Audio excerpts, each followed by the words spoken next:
sorted by books because over here are some amazing books that you're going to want to buy. I see a lot of you have already bought them, and that is great. Over here are some books from our library. And I wanted you to know that we have 4 of Nigel Foster's books for you to check out that I don't see on his table. So here's your opportunity to get some other books that may even be rare at this point. I don't know. But along with the theme, after you hear Nigel talk, I know that you're going to be inspired to do expedition kayaking. So over there on the table, I brought a couple of books that we have in our library about expedition kayaking. This one's called Expedition Kayaking on Sea and Open Water. It tells you everything you need to know. The author is Derek Hutchins. Okay. I'm sorry. All the more reason to check out his books, right? Yeah, we don't want to know. I also brought some books on navigation because once you get in your kayak to do this expedition, you're going to need to navigate around. And there's a couple on general navigation, but this one I thought would be really important for you. It's called How to Avoid Huge Ships, right? By Captain John W. Trimmer. So be sure to take a look at this one. And then we have a number of books. You know, I was looking through our travel books, our kind of stories about journeys, and I realized that there's two basic kinds of paddlers. Paddlers that like to go through and paddlers that like to go around. And we have a number of books of people that have circumnavigated Ireland, Australia, New Zealand, South Island, South America, and Newfoundland. And so these books are also over there. There's quite a few of them. And tonight we're going to hear about yet another person who likes to circumnavigate things, Nigel Foster. So be sure to come by the library table. They'll be out a little bit after the meeting and check them out. And if you can't remember how to check them out, I will help you. But you can go to at any time to the OOPS page, go under resources. There's a a tab that says library. The directions should be really easy to follow. I will either bring the book to the next meeting, or if you want to meet me in Oregon City, or we'll figure out somewhere to meet. I've done that a couple of times for people that were eager to have a book. And then, yes, Sue. And then to return them, you just have to let me know when you're ready to give them back to me. And you can bring them to the next meeting, or again, we can arrange to meet. So please use our OOPS library. Thank you. Oh, what is the password for the OOPS library? Does anybody know? Kayak. Yeah, that was a tough one. I made it deliberately hard. So, all right, thank you.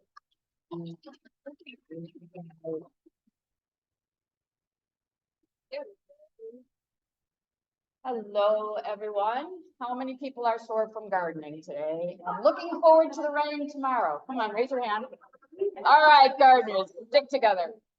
So I'm here today to start out by congratulating our new TOs. And I know Peter Besverchi is here. So Peter, come on up. Let's give Peter a big hand. Peter gets his first aid kit. I am so proud to give it to you. Thank you. And is Jerry still in there? Jerry, come on up. I didn't see you. Yay, Jerry. These are our new TOs, and they're ready to take you out on trips. Very exciting. That's the first aid kit. Thank you for. Okay, yeah. Next, I just want to mention a little push for Lake Felician Up. A lot of you probably don't realize it, but we still have a couple of spots left.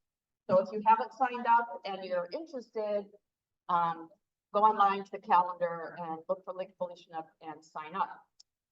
And the other event I just want to mention real quickly is on May 4th. We have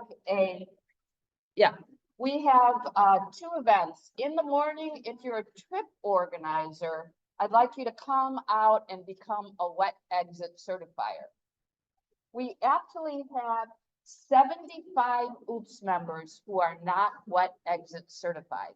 So we need all the TOs to become a wet exit certifier so they can be able to certify these people maybe on before a trip, or if I call you or contact you, maybe they live near you, you guys can get together. 30% of those non-wet exit certifiers just joined in January. So we want to get them going. All right. In the afternoon, if you're one of those people that is not wet exit certified, we have 2 sessions, one at 12:15 starting and the other at 1:45. Go to the calendar, sign up. Or if you can't go on that day, or you can't get wet exit certified on that day, or become a wet exit certifier, just contact me, safety@oopskayak.org, and I will take care of it for you. Okay? Be safe.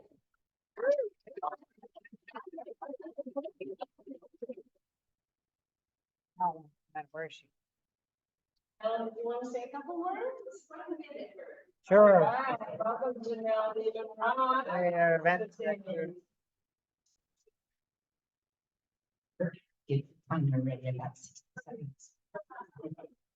Was just admiring this Iceland sweaters over here. Got the woman designed it, made it. Okay, I got 50 seconds. So,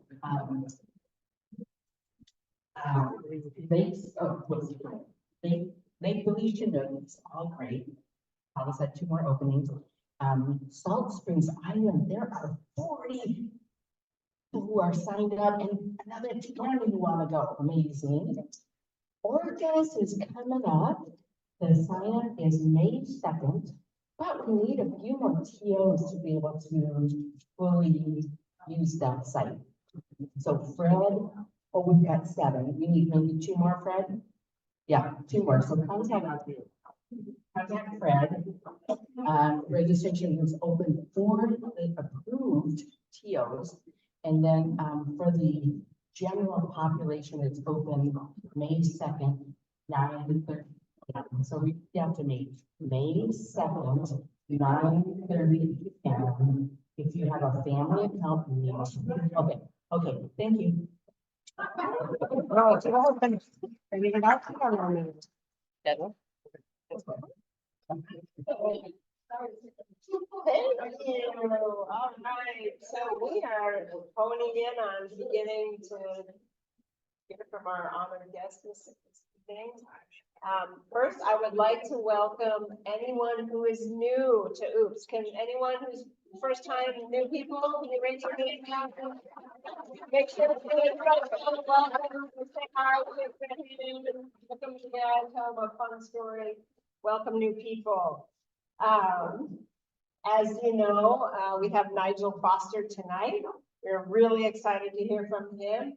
He would appreciate if we could hold off until the end to get to answer questions. I also want to mention Audrey back here. Raise your hand. She's been helping us get drinks and food all night. So make sure you tip your server well, folks. Thank you. T-shirts. Tom has brought a collection of OOPS t-shirts over here. So here's Tom Luba right here. Tom, raise your hand. If you want to buy a t-shirt or a hat or a buff, we got all kinds of new merch. See Tom later. He's got all that here tonight. Cash or check only. Cash or check only. $25 for a new long sleeve and $25 for the baseball hats, and I think the buffs are 15, something like that. Okay. Also Jim and I here. My name is Patty Spencer, by the way. This is my husband, Jim Murnick. Thank you. We are the OOPS programs directors, and we've taken on that role as Margaret and Twister. I mean, you asked us. And if you folks have an idea of an awesome speaker that you would like to bring in, Email us, programs@oopskayak.org. Give us your ideas. Have someone you want to hear speak. That's how we found Nigel. Actually, Nigel came to us. So awesome. So without further ado, Nigel Foster is an English kayaker living in Seattle. He makes his living designing kayaks and equipment, writing, and from kayak instruction around the world. Nigel has published more than a dozen books, his latest being Iceland by Kayak. Circumnavigating Iceland in 1977 proved to be a wild adventure, which laid the groundwork for a lifetime of kayaking fun. Check him out on Wikipedia. We also want to welcome his partner, Kristen, who's out here helping out. So please give a hearty oops welcome to Mr. Nigel Foster.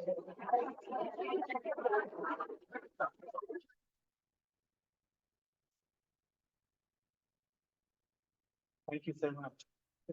Nice, and thank you for the people who are there on Zoom, virtually here, but kind of invisible to most of you. Has anyone been to Iceland? How many of you have been to Iceland in this century? I have to ask that. What about the last century? Hey, what about the one before? Anyone know? Okay, so I have a little bit of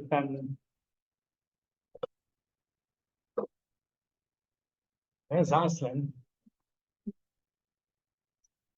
It's about a fifth larger than Ireland in size. And just as a rough guide, total population of 617,000, and the Iceland population is a lot less, right? Half that. And that's today.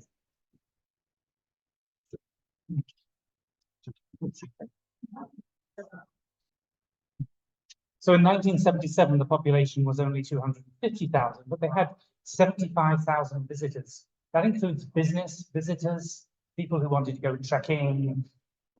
No one went up there kayaking, I don't think, but or a couple of them maybe.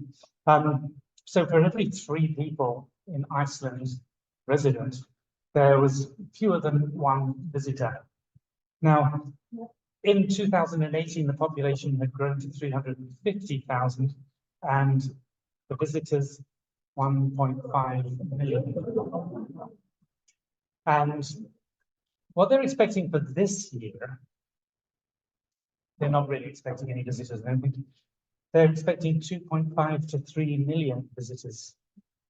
So it's kind of a little bit different nowadays from back in 1977. So I'm going to take you back. I know you might wonder who was involved in this.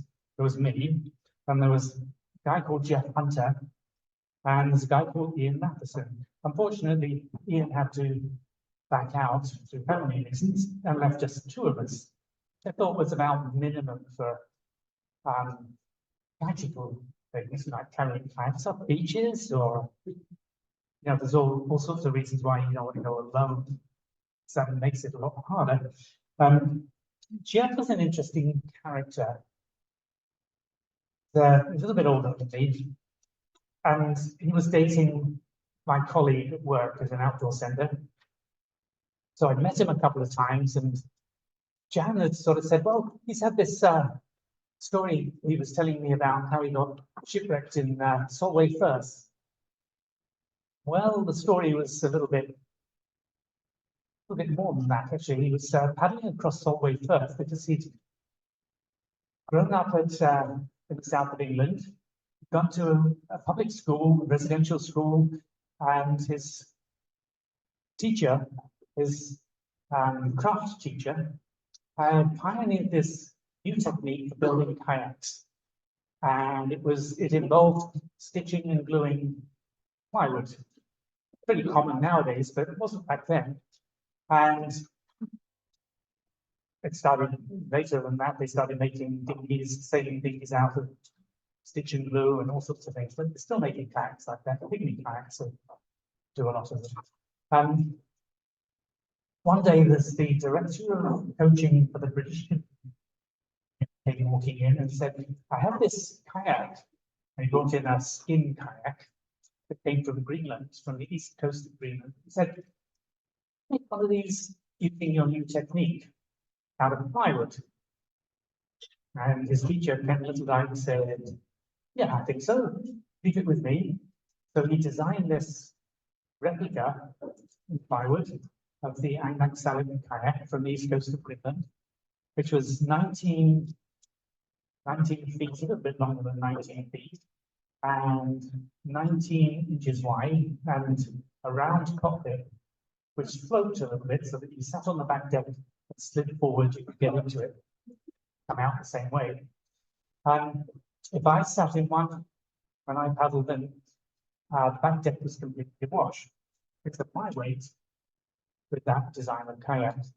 Anyway, Jeff built one of these at school, and he always thought he would do a trip in it. And one day he thought, well, I really should get round to that. I think I'll paddle around England.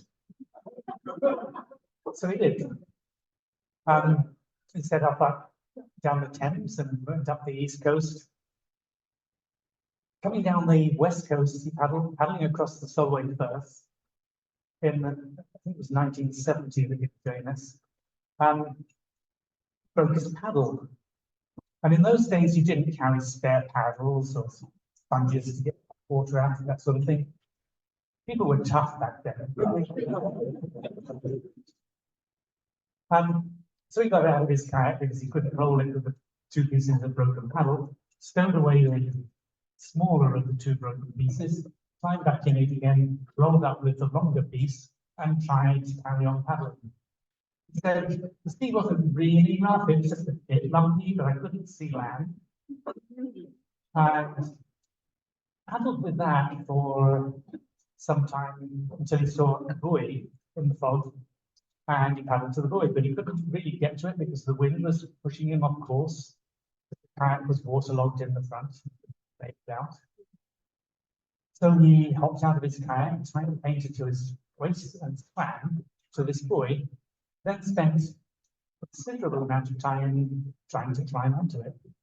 I don't know if you've ever tried to climb onto a magnesium buoy, but I don't recommend it. But you imagine well, what he did was swim around it, try to flip the line over the top until it got onto the hook, and then tighten it, and then do it again and again, until he finally succeeded. So have a hook for lifting them off.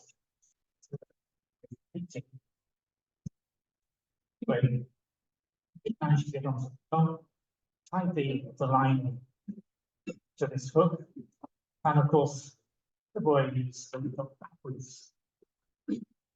So he tried sitting on the other side, not backwards that way. There's no way he could sit on it with this hook in the middle and balance without leaning backwards. So he's clinging onto this hook and waving at passing ships to no avail. It got dark. He spent the night there. Woke up in the morning, realized in the morning that his kayak had gone. The line had walked. He still couldn't get any of the ships going past to see him waiting like that. So eventually, when the time turned, he swam ashore 4 miles. Someone found him on the beach, I think some kind lady took back and gave him a bath. I don't think it was to get him clean as much as getting warm, and then went home. Well, you think, well, is he the sort of guy you want to paddle with? But his friend had also made a kayak, an identical one. So after a couple of weeks, his kayak had washed up, wrecked, but he got his attendant back. So he said, Ian, do you mind if I borrow your kayak for a few weeks? He borrowed his friend's kayak, picked it up a little bit, and started where it left off and finished the trip. Anyway, I thought Jeff would be kind of a nice guy to have along just in case anything went wrong. Survivor. So there were 2 of us, Jeff and myself, in 1977, both from the south of England. But what about planning? Back in 1977, when you're planning, you need a kayak. There wasn't a kayak around that really suited my needs. young Magsac didn't seem to hold more than a sandwich and a couple of flip-flops or something like that in the back. It's tiny. So I designed with the aid of my friend Keith, who worked at the University College London as a computer programmer, the mainframe computers, which take up a room. You walk around with reels of magnetic tape and big boxes of punch cards. And we designed the bind. Of course, you couldn't buy patches back then that were really very suitable, so we designed ours very carefully by molding already from the top of the bucket. And also, in view of the sort of thing that happens when you have with someone like Jeff, I thought it might be useful to have a way of getting water out of the kayaks. So we installed pumps on the back decks, which would pump out the water. It's a spray lift on, so you didn't have to take the spray lift up to pump. All you had to do was pump away. Well, not quite as planned, because I had no experience of doing this. I thought, well, where do you put the hole so that the water comes out? Can't have it on the side, otherwise the water's going to come in faster than it goes out. So I put it on the top, where I could put a bung in it, stop water going in. But only after I said, there's a built-in pump and shower unit. Small detail, minor detail, which I'm going to have to put the What the heck did I do? microphone down for a moment and sort of mine a little bit, so it might be a bit difficult for the people on the Zoom. But for a kayak, you can sit on the back deck and with a small cockpit, slide forward and drop in. But my legs wouldn't go round. It's fine with the prototype. Prototype worked well, but when I'm trying to do it with the actual model, when we brought it out, my legs were just that little bit awkward. My knees wouldn't go around that bend to get into the cockpit. The only way I could get in was to kneel on the back. With my feet in the cockpit, kneel on the seat, and corkscrew in.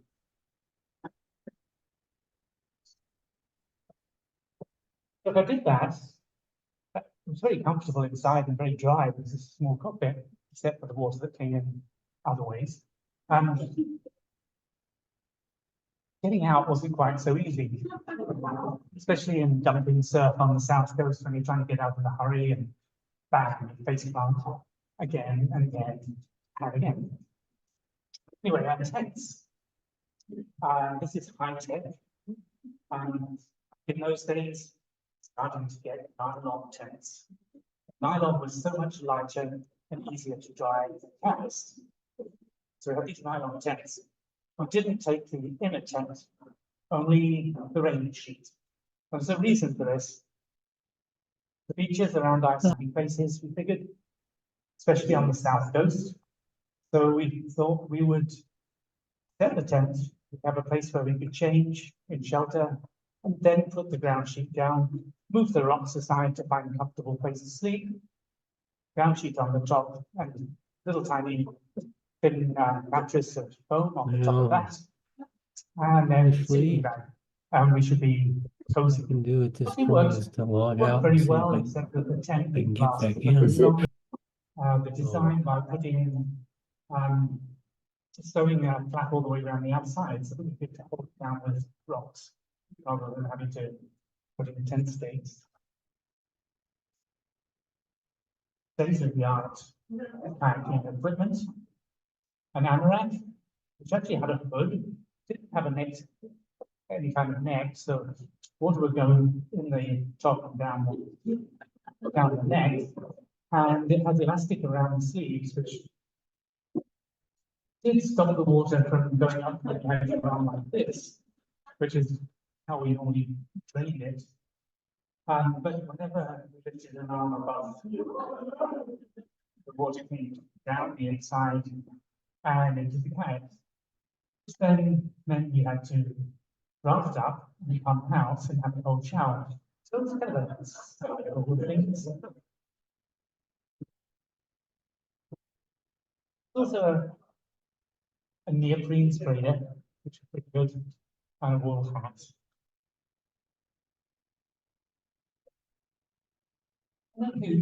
How many people here recognize that kind of stove? The small version, the quarter pint tank. And it has a really good feature.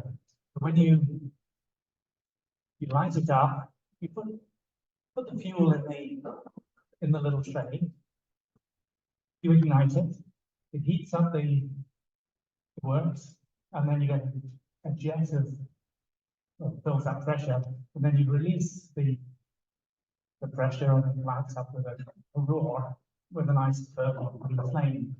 And you put a pot on top with something to cook, and it overheats, and you get a safety valve on the front, which starts to hiss, and then it gives you a flame about this long coming out the front. Kind of an interesting thing. Jeff was responsible for carrying the fuel. I was carrying some other stuff, and he said, "No, I don't want to take a metal tank. I'll take one of these plastic milk jugs." But after a little while, plastic milk jug, well, we figured out what was going on after half the trip.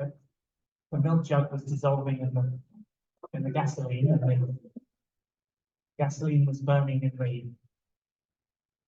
in the stove and coming up the works with the plastic. Anyway, so this stove didn't do so very well in the first half of the trip. So we cooked a lot on fires. More of that later. 1977, so we were setting off, we were hoping to circumnavigate Iceland. We didn't know whether we'd succeed, but we were going to try and get around as far as we could. We both came from the southeast of England. We set off from a place called Burwash, which is where I was working at an outdoor centre, headed up to Hexham, to Ian in the guy who unfortunately had to drop out, spent the night drinking whiskey with him, and then headed off to Grabster, where we decided we really ought to slim down our gear a little bit because we weren't going to be taking our vehicle. Our vehicle was a mini van. That was the minivan, yes, the minivan. The kayaks were about 8 feet longer than the van. So they had about 4 foot overhang at the front and about 4 foot overhang at the back. Found a suitable layback on the moor outside Scrabster. Pulled everything out of the van and thought, well, okay, what do we actually need to take? Or maybe it's better to think, what can we fit inside the kayaks? And we started stuffing stuff in the kayaks. What we couldn't get in the kayaks went back into the van. But Jeff said, I have this trunk here, take with us and leave in Scrabster. Leave in Savers Fuel, the starter battery, maybe with a harbour master, and then we can have some supplies and things, and if we have an emergency, go back and get them. So that's what we did. Of course, I didn't mention cameras. You can see the poor quality of the pictures. We had 2 types of camera. One was a little shoot and snap camera with film, put in a roll of film with 24 or 36 pictures, and we take away until they ran out. Not waterproof, couldn't do very much with it on rough seas, so only had good pictures of calm days. The other one was a cine camera that Jeff took, Bell & Howell Cine with Super 8 film, and this picture came off that, one of the frames from the Super 8. And of course, trying to keep that dry, challenge too.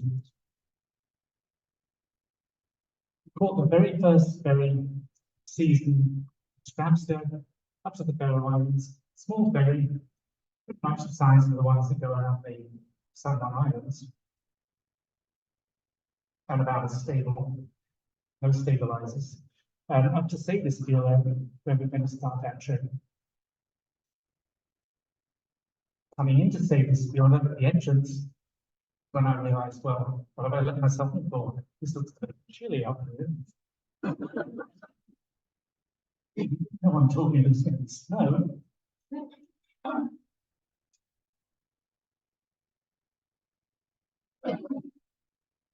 So we went through customs, literally carrying our kayaks a few yards past the customs shed for a little bit of beach, loaded the kayaks, had something to eat, and then set off.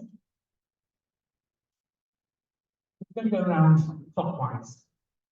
I think Jeff presented that after a while because it's against the prevailing wind, much all the way around.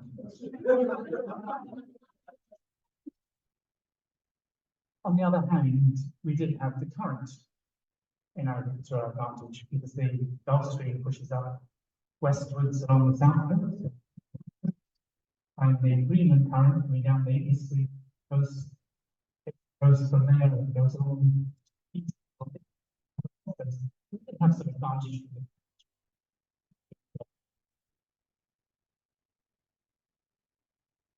So there we are, Jeff and myself in our kayaks, which are 18 feet long and about a little under 20 inches wide.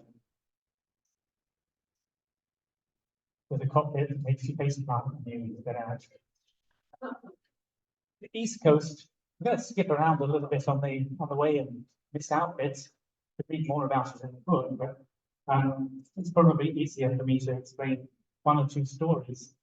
The East Coast is mostly fields, and then comes on to probably the most awkward section of the coast, which is a sand beach that goes for about 140 miles. So Dundee Surf and the most exposure to the Atlantic, the South Atlantic. It's got the whole stretch of the Atlantic coming up onto this coast, and the continental shelf is quite narrow. So you get some quite powerful waves coming in onto very flat shores with a steep bank and a dumping shore break. Big surf, and dumpers. There is one lumber rock that I mentioned, which is called Ingolshoki. That's where the first Nordic settler in Iceland is supposed to have spent his first winter on the island. You're looking out at the Atlantic Ocean on the right-hand side, and the black is sand. That's a fluvio-glacial plain that comes between the mountains of the family of the ice cap, the biggest ice cap in Europe, and the mountains. There's this flat plain that runs all the way down to the ocean. That's caused by eruptions underneath the ice, causing big floods that sometimes have exceed the flow of the river Amazon coming across the south.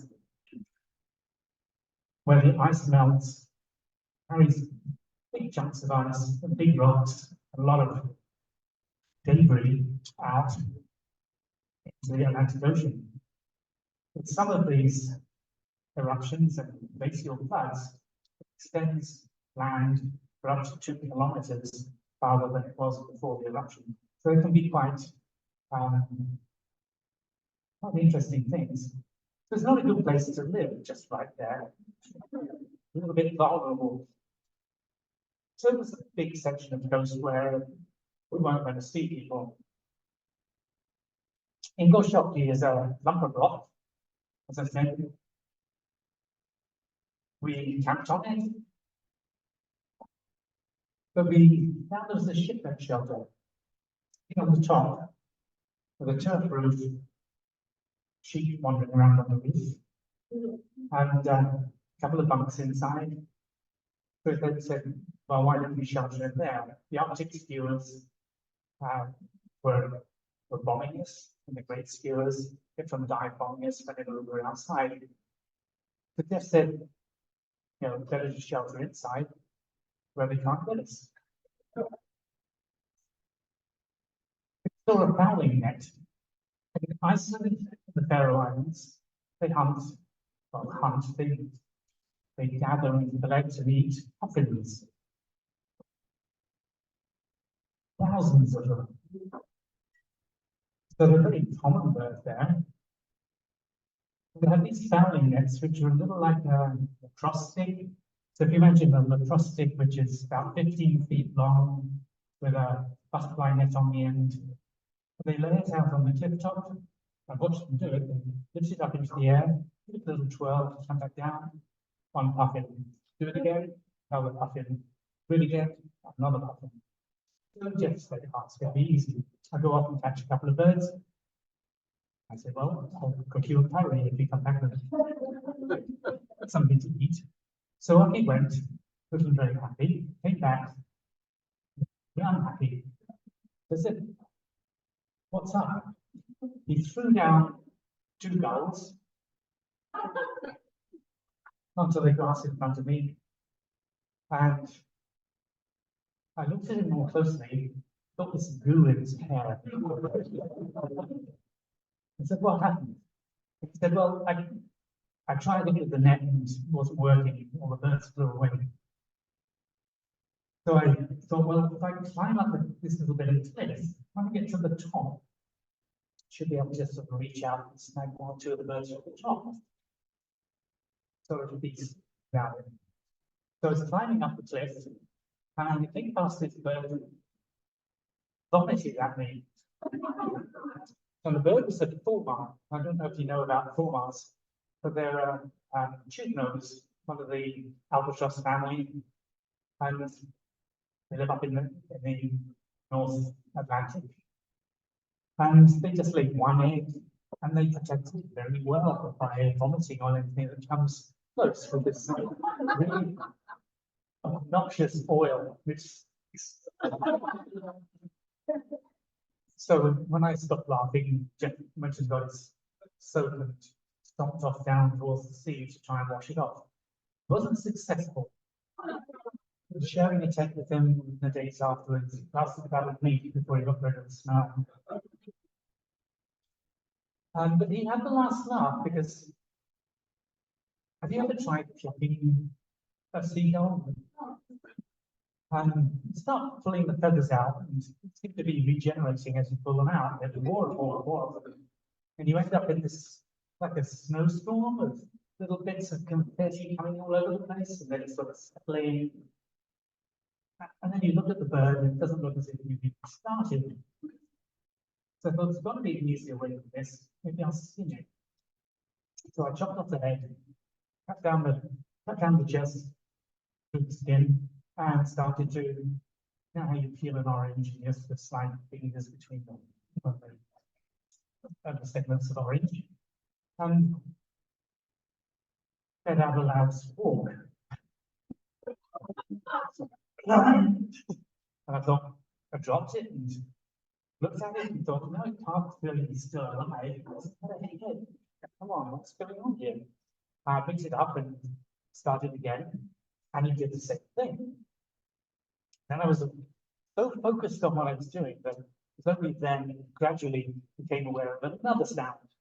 And I turned my head, and there was Jeff laughing his head off on the grass, helpless laughter. Well, what I'd done, I'd cut the head off, but left the syrinx, which is like the voice box. And so as I was pressing against his body, it was squeezing the hair out and making it squawk. Anyway, that scene got shot. The stands were a little bit more awkward. We did have 1 or 2 events. One day when we couldn't launch, it was too rough. Ended up, Jeff was reverse looped end over end. Ended up swimming with his camera, his precious cine camera floating along beside him. Decided to hang out for a little and waited for about 8 hours through a lagoon to try and find the nearest road so that we go and get some more supplies. That was another story. Anyway, the south coast is challenging. Skipping along to a little more closer to where the volcanic eruptions are going on at the moment. This is the Western Islands. And we came into the Western Islands and now and back in a narrow gap that wasn't there for 1973.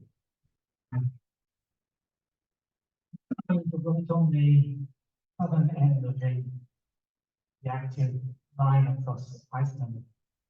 These from here.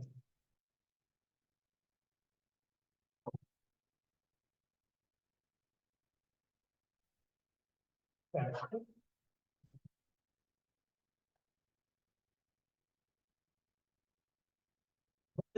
This little gap here, it's the entrance to the harbour. And on the one side, you've got very old rock. And on the side that we're on, it's very new rock that arrived in 1973. And it was closing off the harbour gradually.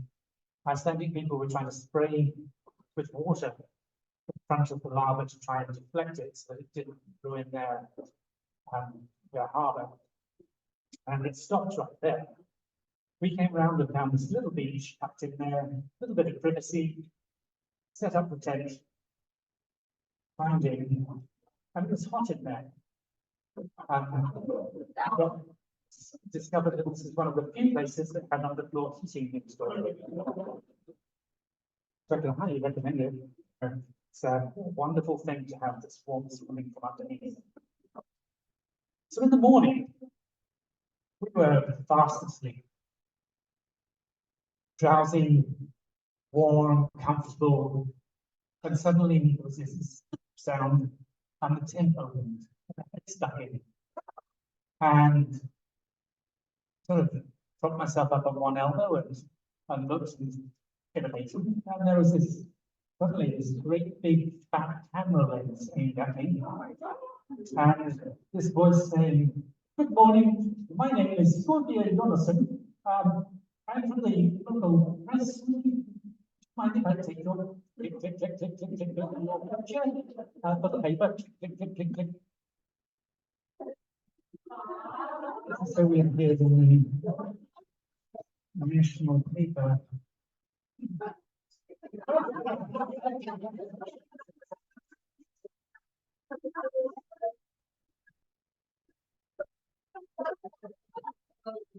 Being a little stunned. So we got out of the tent and he said, "Well, do you mind if I take pictures of your kayaks and your tents?" "Well, I've got to be off. I'm busy. Here, take this. This is my phone number. Phone me. I will help you if I can." And he gave me a piece of paper, a little tiny slip of paper with 4 numbers on it. 4-digit phone number. So we thought, well, I wonder where we're going to find a phone box. We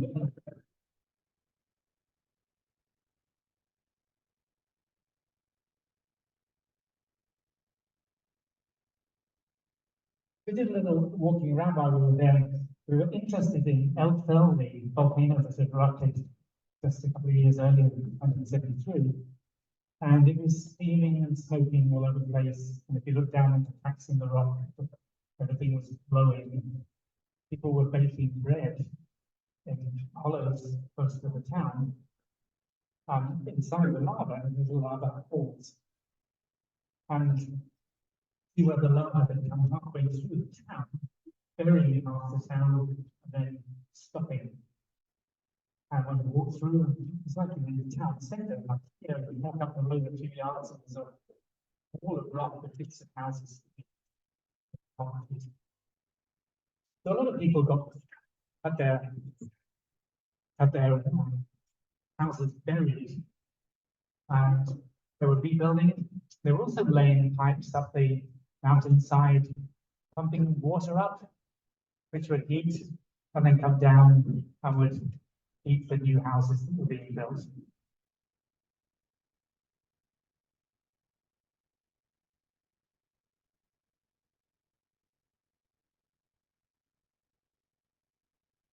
So now looking a little bit more away from them the first time, he took pictures of us leaving, which came in right in the paper. Going from the southwest, Reykjanes, by the way, is just a little west of that. And Reykjanes and the Westman Islands are really on the tectonic plate boundary between the European Eurasian plate and the North American plate. Plate tectonics. Those two plates are moving apart about an inch or so every year. So gradually creeping apart, and every now and again you get an eruption or an earthquake, a lot of earthquakes, but lava coming up and filling in the gaps where the plates have left a gap. And that's what's happening on Reykjanes at the moment. So coming from there, I'm going to skip round to the east side of the Northwest Peninsula to a place called Yoga, where we were going to paddle across the field, not this one, but the other direction to the left, about 30 miles across to the next large peninsula. But the weather wasn't really looking very promising for that. So we went walking off in different directions, and I found myself going in towards a farm. I thought, well, I'll go and get a weather forecast and at least find out what the thing, if anyone knows what's in store for us in the next day or two. So there's all these fleeces hanging out, and there's broken draped over fences. I walked a little farther and saw two women raking grass, and they obviously cut the grass, which wasn't very thick, but they were scooping it all up and making a pile of it. So I said, excuse me, do you know what the weather forecast is? Of course, I had no idea what I was talking about. They just beckoned and pointed me towards a barn. I went up to the barn, I got to the door, and it was dark. And I stepped inside and took a few steps. And my eyes were very accustomed to the dark. I suddenly saw a movement and realized there was an old man standing a little away. He was walking towards me, got a flat hat on. Looked a little scary. He had what looked like some accident on his upper lip. And he was asking me things. I had no idea what I was saying. So I said, you know what the weather forecast is?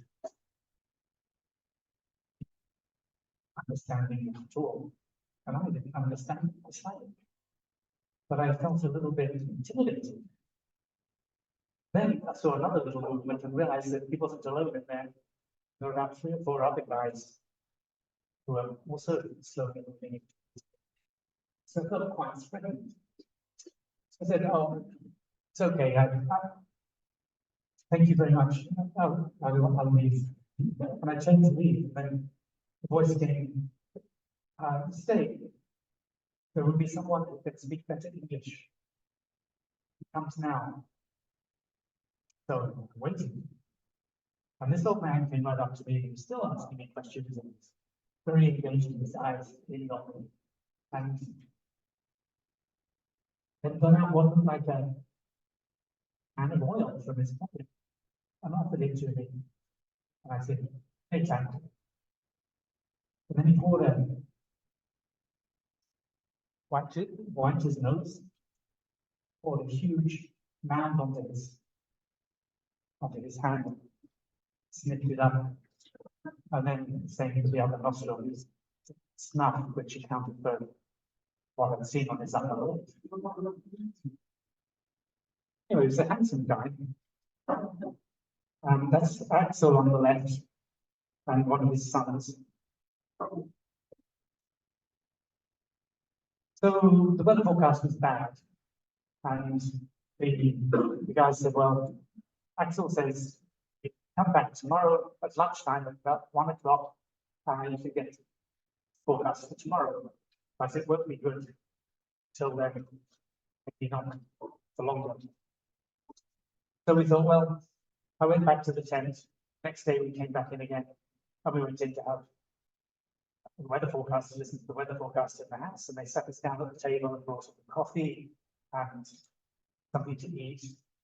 And weather forecast when it came was bad. And we said, well, I'm smelling here. Not here, back there. Wonder what that is. Gave us potatoes and fish. What's that on the bowl in the middle? Said Jeff. And there's a little chuckle. He's pointing and saying, is it tongue?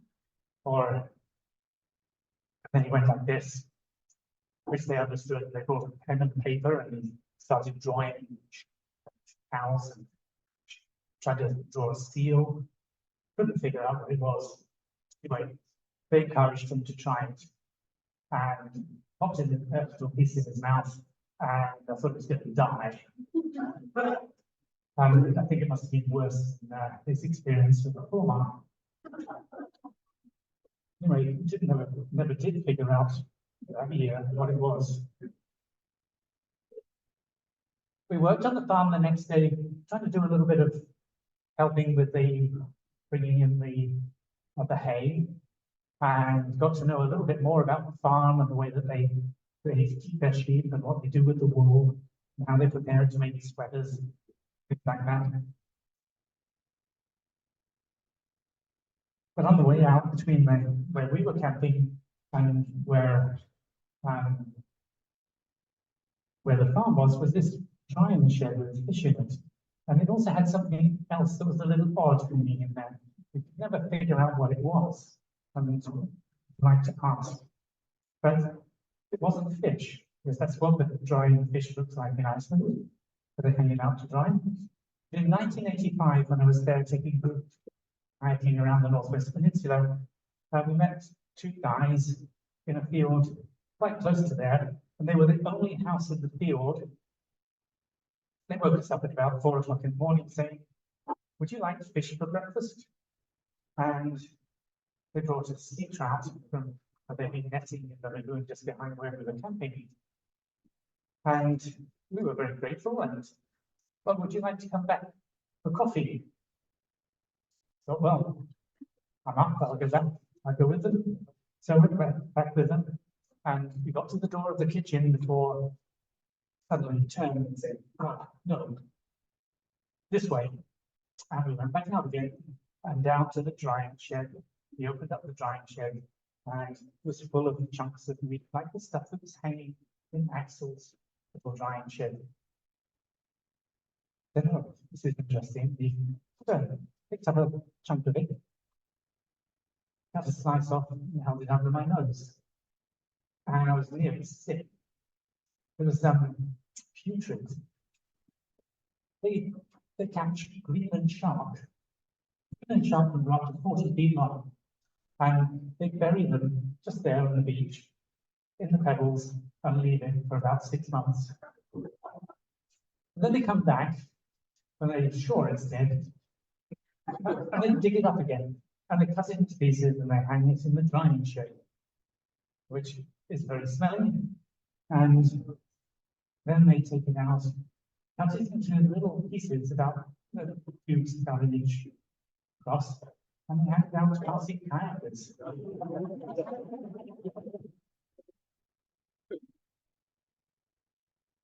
Well, actually, they send it down to Reykjavik, get a very high price in the high-class restaurants in Reykjavik, where people, I think they do it for bravado. They'll take a little piece of harkal, which is rotten shark meat, and they'll pop it in the mouth and try and swallow it if they can get it past their nose. And then they drink copious amounts of grenadine, which is Icelandic spirit, to try and get rid of the taste. So that was where actually had his shark drying. And seeing as I was in the area, I went to revisit him and with him again. But he said he wasn't all that impressed. There's a fishing boat. And that's where I got the picture that I used on the cover of my book.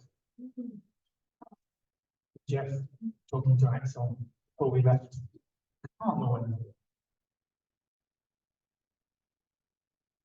Flathead Island, a little farther east along the north coast. We got to 2 o'clock in the morning with a wind blowing us along from Greenland. Freezing cold wind.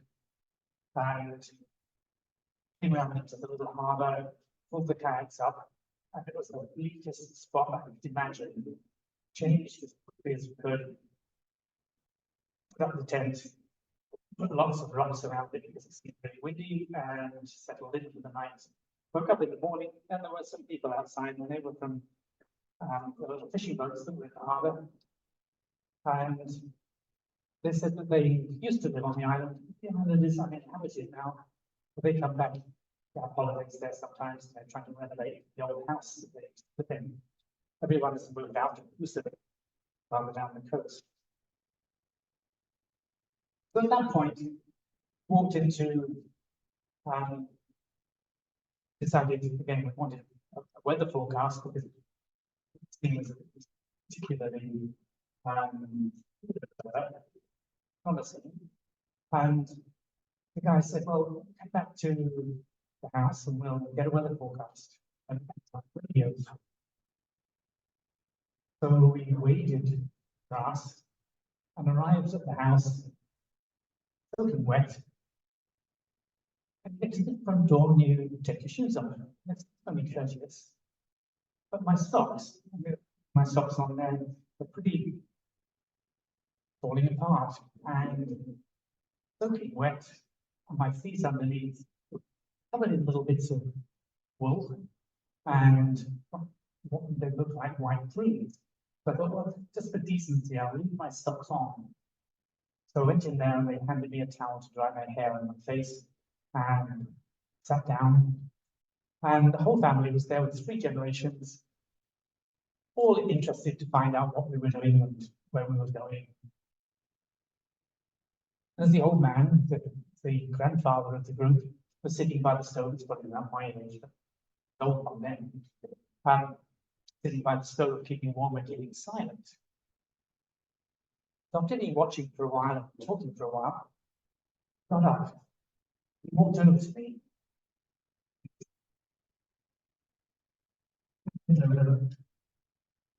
At my feet. Back to his chair, sat back down again. And then he took his socks off. I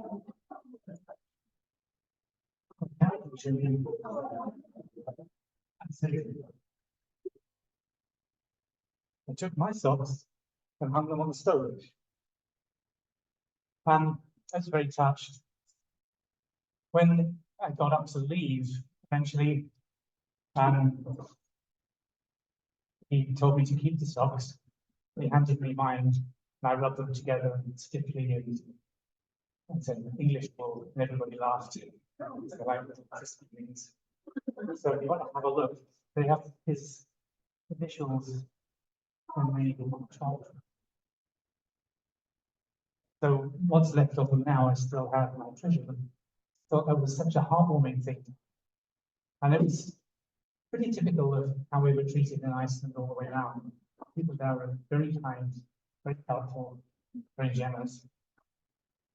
So for the people in the virtual audience, this is a picture of the socks that are going around the room right now.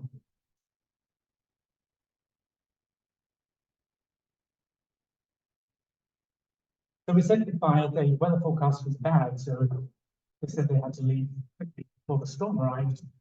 And they packed up, gave us a ton of food they weren't going to take back with them. One of them said, you can use my shed while I keep my fish, drying fish. For shelter if you like, so long as you close the padlock when you leave. Which is very kind of him because it was dry in there and it wasn't in the tent. And they left.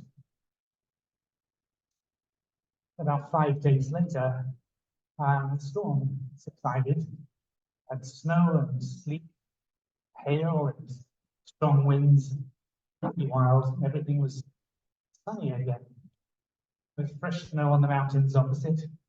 We'd run out of fuel, so we went scouting around and found an old vehicle, siphoned off a little bit of petrol for our stove, and headed off along the north coast, hopping in and out of caves, exploring, talking to people as we went, until we got to the other end of the line that runs across Iceland, where it's growing, the tectonic plates moving apart. This is the most active volcanic area and earthquake area on the north coast. And again, strong winds. Fishermen said, you can camp behind our house if you like, because it's going to be more sheltered. Yeah, I'll take you my Land Rover. So we packed all that stuff into the Land Rover and parked us behind his house. I said, well, what's that crack in the ground? And he said, oh, last year there was an earthquake, quite a big one. That's just the cracks that come by the house. But they missed us. Just that area down there, which is about 20 feet lower than the rest, about the size of a football. That was all the same level as this before, and that dropped. And our neighbours' houses had damage. All my buildings where I used to keep potatoes and things like that were all destroyed. But I didn't feel anything. We were at sea. This is why she got quite a bit there, because she's pretty close to those cracks. When you look down into the cracks, you can't see the bottom. They're really deep. Drop things down and wonder where they go. Come out the other side of the earth.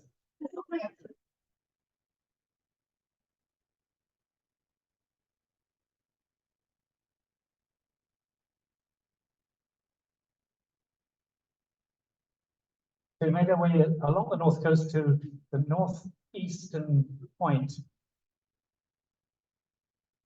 Langanese. And just before Langanese, or actually on the peninsula, there's a place called Skorevik. And put this one in because I thought it was interesting how much timber there is on the beach. If you want to have a driftwood fire, there's a lot of driftwood there. Jeff, I mean, I've heard since that it was in Scotland and with a group of tankers, and it got really rough weather, and they saw a little sheltered beach that they thought might be a good place to stop and have a break.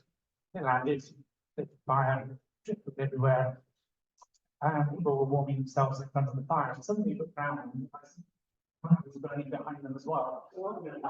There's so much driftwood in between all the rocks, we set fire to the beach. I think they managed to put it out. But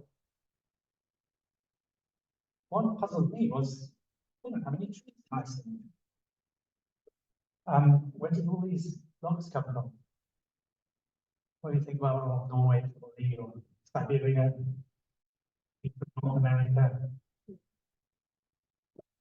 couldn't do that, could they? Because logs don't float for that long before they soak up water and sink. And lots of different trees have a different resistance to water. Some sink very quickly and some take a lot longer. But the ocean currents don't flow fast enough to bring timber to Iceland before it would sink. Discovered the answer. It's actually, they come from Siberia. None of them come from North America. They come from Siberia, and they come down the river systems and locked into the ice. And the ice goes around the Arctic, and the Arctic currents, past Spitsbergen and up and around, and comes down on the Greenland current, still embedded in ice. And then when it gets closer to the Icelandic coast, the ice melts, and the logs float the last little bit into the shore. And there they get their plentiful timber on a place where they don't get trees.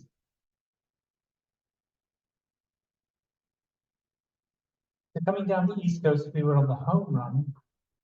Coming back, eventually seeing the same familiar landscape that we saw when we came in on the ferry, with a little less snow, and made the long, slow journey down the length of the fjord back to Seyðisfjord to try and land on the same beach that we launched from, but we couldn't recognize it. I thought, well, this is stupid. No, I'm not going crazy. I can recognize something when I've seen it once before like that. I think it's that beach there that doesn't look right. Well, things have changed. Didn't get back. That's the two of us. Still friends, had a great time today going around Iceland. But this big building, the new customs shed, I think built while we've been away, right behind the beach where it was launched. Why we didn't recognize it. The mayor said that gave us permission to use the building to try out here and to get ourselves sorted out before we got the ferry home. And so we caught the first ferry of the season out to Iceland and caught the one before the last one going back.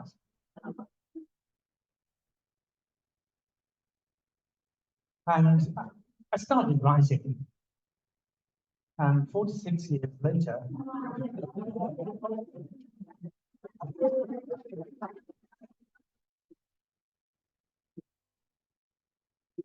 I've been out with Iceland by kayak. And I sort of averaged it out afterwards, and it's about 6 words per day. So if you've got ideas about writing books, better start soon. So that's my latest book, which tells a lot more in the way of stories about the trip than my talk could ever. And it's also came out in paperback a short while afterwards. So that's Iceland by Kayak. I have to thank Taddy and Jill for setting up and making all this happen. So a big round of applause.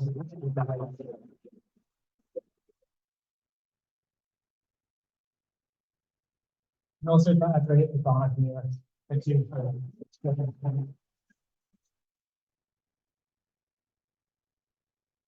I'd like to say thank you all for coming, and thank you the virtual people for coming too and joining us. At this point, I would ask if anyone has any questions.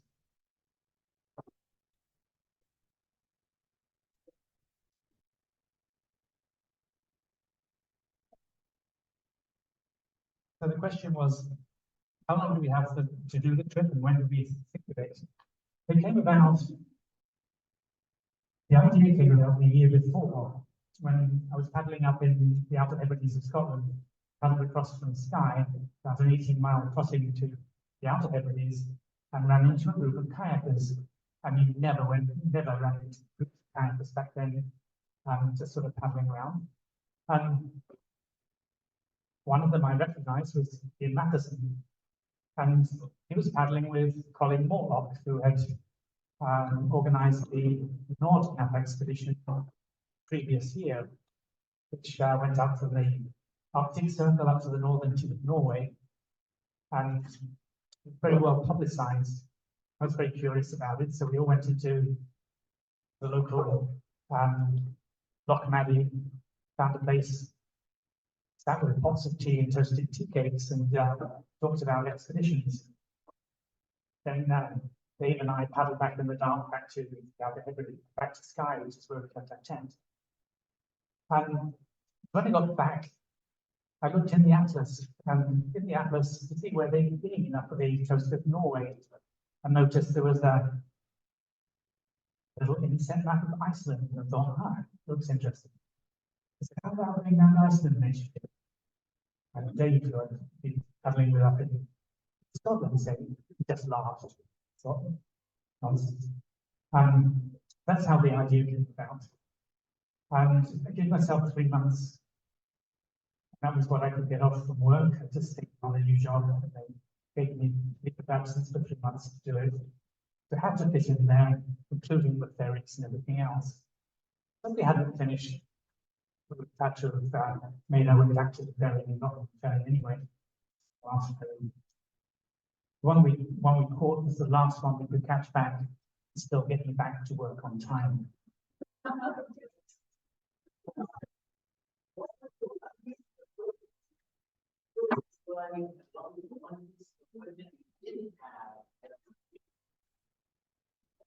Question was, which bits of equipment did you really enjoy having, did have, and what would you like to have had that you didn't have?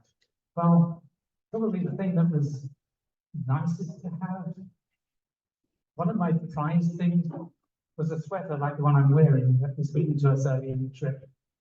That's this lady that gave it to us, a sweater, and that kept us warmer than we would otherwise have been. I think the thing that I would have liked to have had was some way of stopping the water going down through my neck and up my sleeves. Had such large quantities, and maybe some way of avoiding the cold shower. And maybe a slightly longer cockpit so that I didn't face plant every time I got out of town. You know, there are a few things that I wish I had had. Okay. Did I take a spare battle? You betcha. Yep. Actually, I don't know if anyone was astute enough to notice the spare paddle on my backpack in one of the earlier pictures. It was a one-piece paddle, like the one that I was paddling with, but not actually the paddles that we used were Lendl Pacemasters, which was their sort of racing blade, twin blade, laminated wood with a fiberglass shaft. And the one that I carried was what I used to whitewater slalom paddle, which was one-piece Marchi wooden paddle. So state-of-the-art stuff back then, but awkward to try and figure out how to carry a one-piece paddle on your deck. Any other questions? Yes. Did I capsize ever? Have to roll? I did not have to. Jeff rolled a couple of times and swam once. But in pretty wild places too. I did demonstrate a roll for a guy up in Suðurey up in the northwest, in East Fjordan, south from East Fjordan. And I've been teaching him how to surf while we were sitting in, waiting for the storms to arrive outside the field. It's a very narrow field, about half a mile across, 2,000-foot slopes up the side, so it's kind of sheltered from certain wind directions. But there were some waves coming in, and I was teaching him how to surf. The only person in Iceland that we met, Kayak, and I was curious about the roll, so I said, "Oh, I'll show you how to do it." I rolled once, and I felt like someone had taken 2 bricks to my head. And I said, "Can I see that again?" What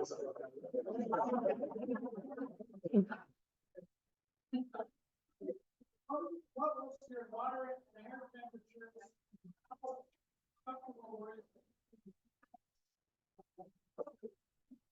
Several questions there, and I'll sort of repeat them as I answer them. But what was the first one again? Temperatures.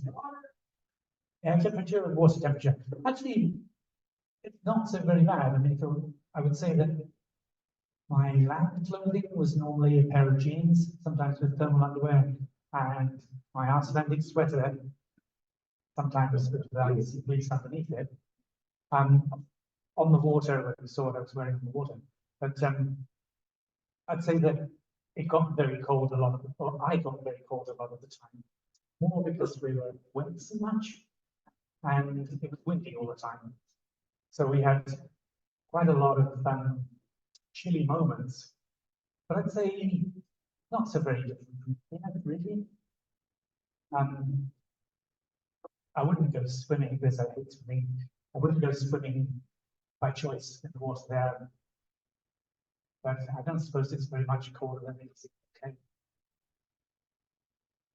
Certainly, probably not much different from here. You could look it up on the Admiralty pilot. We have the average sea temperatures, but it's not that bad. Until you get close to the ice cap, and then it's freezing.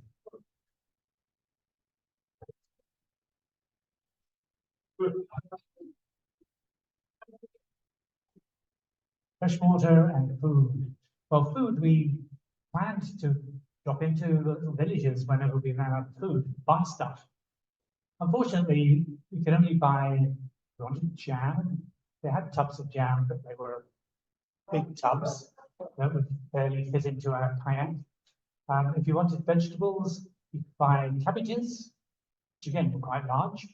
Not very many vegetables, most places. You couldn't buy fish, but you could buy potatoes. This weren't in the shops because people had them. But a lot of people gave us fish. It was the year after the Cod War between England and Iceland, when Iceland wanted to establish a 200-mile fishing limit around the island. And Britain said, or should I say British fishermen said, no way. And there were a few confrontations between Icelandic Coast Guard vessels, cutting the nets, cutting the trawls of the fishermen from Scotland. And it led to a little bit of trouble. But they finished that the year before we went out there, and now everybody wanted to come across with their little fishing boat to see how we were getting on. Spot us in the distance, would stop fishing, they'd come across. Oh, would you like some fish? On 2 occasions, they said, would you like a cup of coffee? You know, they're rolling away in the swell. Well, you'll learn more about that if you read the book.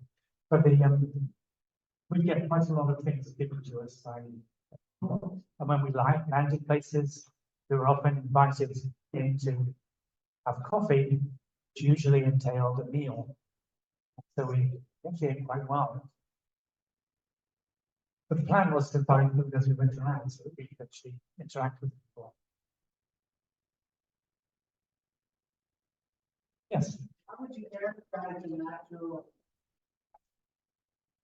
Stunning. I'd say stunning. If you think of, it's very Tolkien-esque. You have these ridges with big gnarly bits on top and pillars and arches, and on land as on the coast as well, lava fields that come running down into the sea. Sometimes hot water when you come into the rock and you think, oh, it's hot spring, it's the way. Water's warm. It's just a land of contrasts between the fiery side of the volcanoes and the ice caps, and the cold side of the wild weather, millions of seabirds, a lot of whales, a lot of dolphins and horses, a lot of seals. Just, I'd say it's a stunning place. So actually, that most surprised to me that there are so many tourists now. It's really is a good place to go. We didn't see the Northern Lights before anyone asks, because it was dark all the time in the winter, but we were there, it was light all the time. So we had these endless days that have going into the night. So we could go when the weather was good, have to wait for daylight. I do one more. Yeah. I've been back a few times and I would love to go again, but I don't know when I'll be next there. But I will. I plan to. I do have some books for sale here for people who are online. You can buy them on Amazon. And you can find them on my author page with the rest of my books on Amazon. I do appreciate you all for coming here. If you would like to go and buy a beer on the way, and come back, have a look at the books. I just have to say thank you for coming tonight.